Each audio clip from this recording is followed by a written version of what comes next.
Hey there, ladies and gents. As promised, I am filming the trial video for this week, and I'll show you basically how to stop the Skarn. The Skarn is the trial behemoth for this week, and it's fairly easy to handle. So let me just put on my little ambient music. There we go, there we go.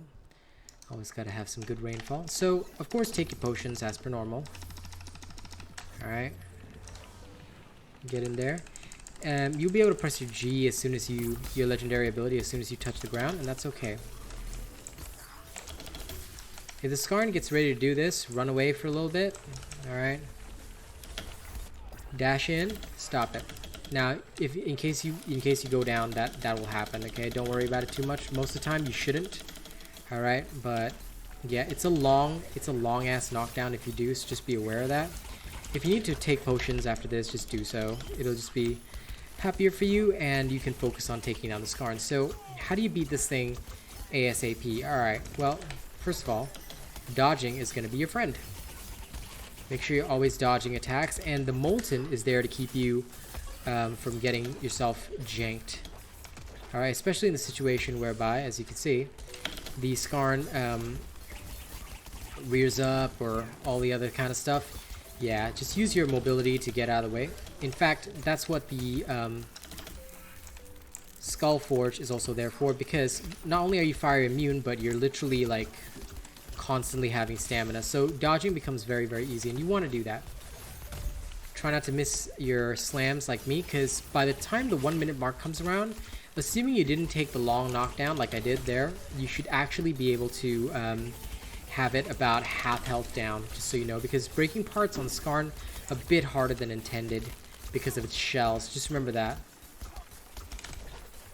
So try not to miss your slams, try not to miss any of that. But there are a lot of knockdown phases, so if you want to, you can also include like overpower into your build. It's up to you. I personally didn't, because I have preferences for certain things, and overpower is not one of them. Don't forget to take your second round of potions as needed. Like for me, I love the chain blades because they just get me in and out of combat with this thing. And if you do take an additional hit, well, nothing much you can do about that. Just try not to let it, you know, control the direction of the fight too much. As soon as you get a chance, knock it. Basically, if you want to get a really good timing on this, you wanna hit hard and fast. And like I said, abuse the fact that Molten will keep coming out for you, and you should be able to basically like do the kind of specky shit that I'm doing right here. Just like that. That was a bit of a bad slam because okay, took another hit there that wasn't supposed to. But assuming, like, I actually got 306 on this one, so assuming that you don't make the mistakes that I'm making here, you should actually be able to get a fairly decent timing. Ooh, chain of mistakes right here. But again, that's okay. Sometimes you have runs like that. The key important thing is don't let it bother you. Okay, if you do take a lot of hits, like because the behemoth is fast or whatever, just don't let it bother you too much. You can come back in and just do it. Something like that. Once you knock it down, you're all good again. And as you can see, it is already at that stage where it's like on 1/4. So just keep saving up your energy, and where you can, just hit it with a bit of Tempest. Keep knocking it down, keep knocking it down.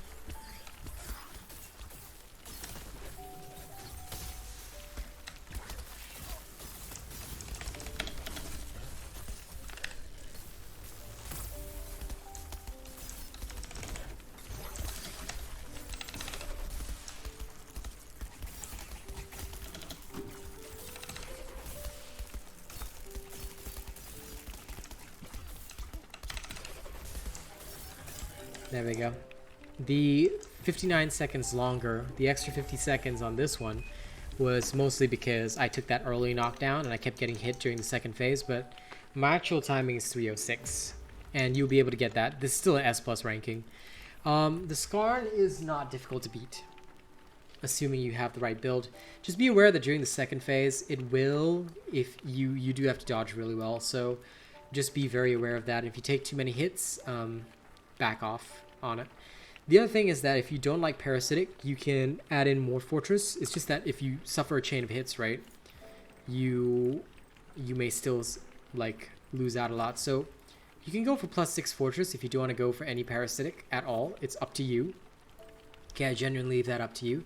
But the build that I'm going to show you for clearing this trial this week is very simple. Electric Cruelty, so you're going to start out with your Malkurion weapon.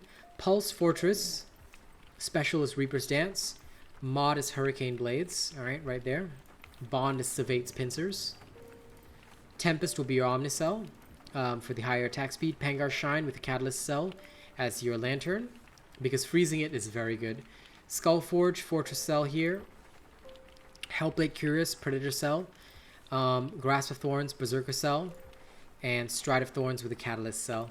You want to try and avoid as many attacks as possible, because not only will that increase your attack speed via Evasive Furies, and I'll go back through the build again, but if you evade attacks, your Evasive Fury kicks in, giving you an extra bonus 8% attack speed. Your Catalyst will buff up your tonics. Your Fortress will keep you from taking damage. Please note that you can swap this for Parasitic like I had in that run if you want to. It's up to you which one you choose, Fortress or Parasitic. Molten will be your saving grace, because this one has a lot of that combustion stuff, so you want to prevent yourself from burning, and at the same time you get increased attack and movement speed.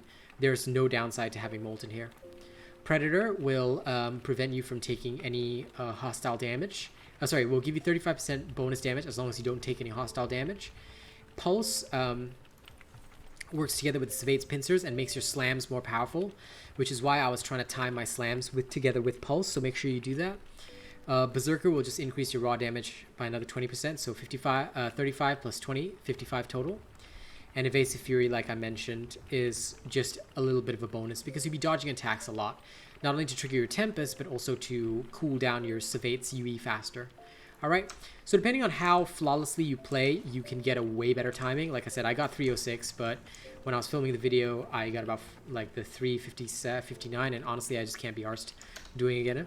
So thank you guys very much. I hope you enjoyed this video. Go clear the trial and do it easily. If you like my content, don't forget to like, share, and subscribe. If you want to support my channel, one of the best ways is drop a tip via link in the description of the video, send super thanks on YouTube, or become a channel member and gain access to various perks. I will see you all on the next one. Oh, and not to forget, here is our thank you scene for this week.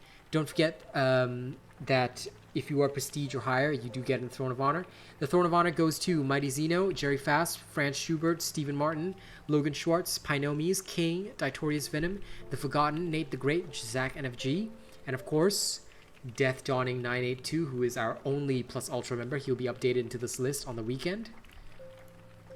For February's top supporters, we have Bravo7910, Alien Frost 80, Zavi Uzumaki, Kazmanta My Lovely Girl, Zach NFG, Shroot, I'm a Boxhead, Franz Schubert, Pinomies, Aaron Elrod, Julian Quarles, Nate the Great, Don't Mind Me, Johnny Nara, Rune Eater, Old Mr. Cream Puff, and Michael Riley. Thank you guys so much, and I'll see you all on the next one.